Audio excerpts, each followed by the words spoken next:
Nako, napabilib talaga ako nitong outdoor padlock na ito, oh. Ayan, oh. Pang outdoor talaga kasi, yan. Hanggang ngayon, wala pa rin bubong idong dito sa may garahe, sa may gate. Ayan. Makulan ngayon, di ba? Kaya buti na lang at ito yung padlock ko. Tingnan nyo naman, oh. Talagang waterproof siya. Ayan, buksan natin. Natanggal nga yung isang ano dun eh. Yung pinaka-rubber sa kabilang ano niya. Kaya talagang sigurado pumasok dun yung tubig. Okay, so ayan, oh. Di ba? Smooth na smooth yung pagbukas mo. Ayan, oh. O yung isang ano niya, ayan, natanggal yung rubber niya. Kaya sure na pumasok na yung tubig. Pero goods na goods, walang problema. Working na working siya mga pop.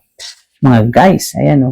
Ayan, kaya kung naghahanap kayo ng waterproof, pang outdoor na padlock, ayan, na nabababad sa tubig, ito ang kunin nyo. Ayan o.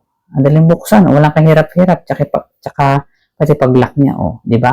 Pero para mag-sure na smooth yan lagi, at lalong-lalo na pag natanggal na yung rubber dun sa ibabaw niya, spray nyo ng WD-40 kahit once a week para laging smooth. Kaya ito, okay, ito may recommend ko talaga na pang outdoor itong padlock nito. No? So kung kailangan nyo, naghahanap kayo, nandyan lang yan sa basket. Oh. Check nyo yan. May ibang kulay din yan, tsaka may sizes din yan. Yan nga pala is yung large, meron din yung maliit.